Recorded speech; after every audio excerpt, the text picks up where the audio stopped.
Imagine a quiet playground where a powerful CEO, known for commanding boardrooms across the globe, stands frozen, her heart pounding as her mute daughter utters her first words, triggered by a kind black single dad swinging beside her.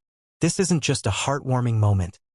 It's a twist-filled journey of secrets, redemption, and unexpected bonds that will leave you speechless. Hit that subscribe button now to dive into this 10,000-word saga unfolding right here. And don't miss a single shocking turn. Your front row seat to a story that will redefine family, courage, and love awaits.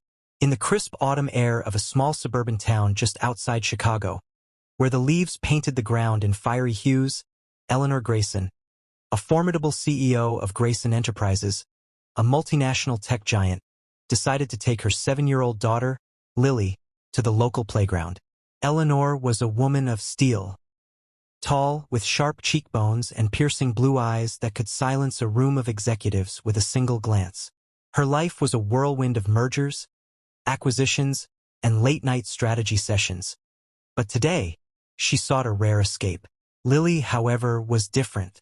Born with a rare condition that left her mute, she communicated through a series of expressive gestures and a tablet with a voice synthesizer, her wide hazel eyes holding a world of thoughts she couldn't voice. Eleanor had fought tooth and nail to give Lily the best specialists, the best therapies, but the silence persisted, a silent ache in the CEO's otherwise unyielding heart. The playground was alive with the laughter of children, the squeak of swings, and the rhythmic thud of feet on the slide. Eleanor sat on a bench, her tailored blazer slightly out of place among the casual parents, her phone buzzing with emails she ignored for once.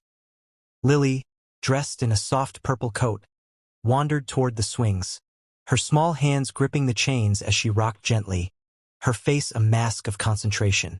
Eleanor watched, her mind drifting to the board meeting she'd skipped, when a man approached.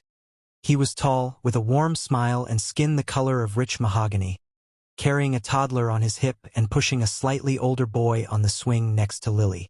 His name was Marcus Jackson, a single father of 2, a nurse by trade, who had moved to the town after a messy divorce left him raising his sons, Jamal and little Theo, alone. Marcus nodded at Eleanor, a polite gesture, and began chatting with Lily, his voice a soothing baritone as he asked if she liked the swings. At first, Lily didn't respond, her usual pattern, but Marcus didn't push. He kept talking, pointing out a bird overhead, mimicking its chirp with a laugh that made Jamal giggle. Eleanor's eyes narrowed slightly. She wasn't used to strangers engaging her daughter so effortlessly. Then it happened. As Marcus swung Jamal higher, he turned to Lily and said, "Bet you can swing higher than him, huh?" His tone playful, unguarded. Lily's head tilted, her lips parted, and in a voice so soft it seemed to tremble with disbelief, she whispered, "Higher." Eleanor froze, her coffee cup slipping from her hand to the grass, the world narrowing to that single word. For the first time in her life, Lily had spoken. The playground seemed to hush, as if nature itself held its breath, and Marcus turned, his eyes wide with surprise, a grin spreading across his face. Eleanor rushed over, her heels clicking against the pavement, her mind racing. "Lily, say it again," she urged, kneeling beside her daughter, who looked equally stunned, her small hand clutching the swing chain. Lily tried, her voice a fragile thread. "Higher, please." Tears welled in Eleanor's eyes, tears she hadn't shed since the day doctors confirmed Lily's condition. Marcus introduced himself, explaining he was just trying to make the kids smile, unaware of the miracle he'd sparked. Eleanor, still processing, thanked him awkwardly, her corporate composure cracking. But beneath her gratitude simmered a question. Why now? Why him? She invited Marcus and his boys for ice cream, a spontaneous act uncharacteristic of her calculated life. And as they sat at a nearby parlor, Lily's occasional whispers grew bolder, each word a victory. Over the next few weeks, Eleanor and Marcus crossed paths often at the playground, their children forming a tentative bond. Marcus, with his easy humor and steady kindness, contrasted sharply with Eleanor's guarded intensity. She learned he'd been a combat medic in the army before nursing, a detail that explained his calm demeanor. While he discovered her rise from a foster kid to tech mogul was fueled by a relentless drive to prove herself. Lily's speech improved, though it remained halting, and Eleanor began to rely on Marcus's gentle encouragement, a reliance that unsettled her. Yet a shadow loomed. Eleanor's company was under scrutiny for a data breach, and whispers of insider trading pointed to her inner circle. She buried herself in work, pulling away from the playground, leaving Lily with a nanny. One evening, as Eleanor pored over financial reports in her sleek penthouse, her phone rang. It was Marcus, his voice urgent. He'd found Lily wandering near the park alone, the nanny nowhere in sight. Rage and fear surged through Eleanor as she sped to the playground, finding Marcus comforting a tearful Lily. The nanny, it turned out, had been bribed by a rival executive to dig up dirt on Eleanor. A twist that revealed the breach was personal. Marcus's military instincts kicked in, and he helped Eleanor secure her home, installing cameras and changing locks. Grateful, she confided in him about her past. A foster system that taught her trust was a luxury. A secret adoption of Lily after a one-night stand with a colleague who'd vanished. Marcus shared his own pain, his ex-wife's abandonment, leaving him with debts and 2 sons to raise. Their bond deepened, but so did the stakes.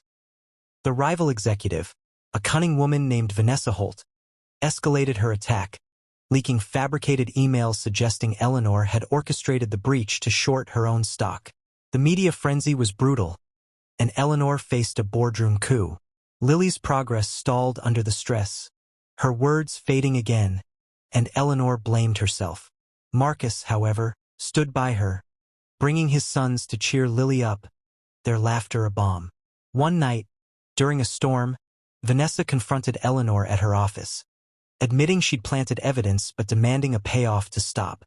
Eleanor recorded the confession, a tactical move, and with Marcus's help, turned it over to authorities, clearing her name.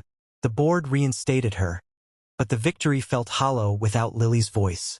Desperate, Eleanor took Lily back to the playground, Marcus joining them.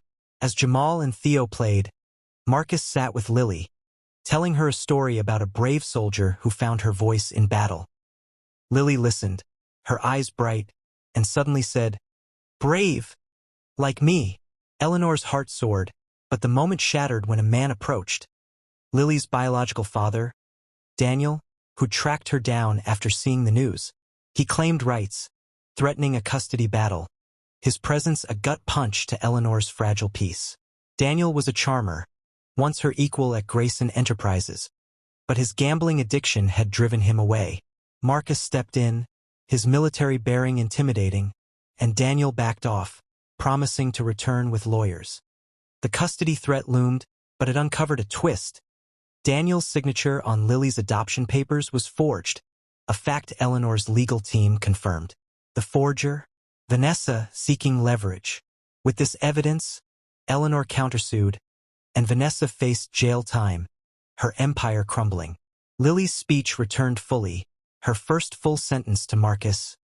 "You're my friend."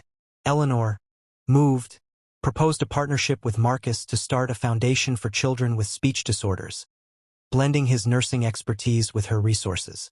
Yet, another shock awaited. Marcus revealed he'd once saved Daniel's life in a war zone, a debt Daniel now exploited to demand money. Eleanor paid, silencing him, but the moral cost weighed on her. As the foundation launched, Lily thrived, her voice a symbol of hope. Eleanor and Marcus grew closer, their families merging in spirit if not law. But the final twist came at the gala opening. A journalist revealed Marcus's ex-wife had returned, claiming her sons, backed by Daniel's testimony. Eleanor faced a choice, fight or fold. She chose fight, hiring the best lawyers, but the battle drained her. In the end, a judge ruled in Marcus's favor, citing his unwavering care, and Daniel vanished again. Eleanor and Marcus, battered but unbroken, stood together, Lily's laughter ringing out. The CEO who once ruled boardrooms found her true strength in a playground, where a single dad's kindness rewrote their lives, proving love and resilience could conquer any silence.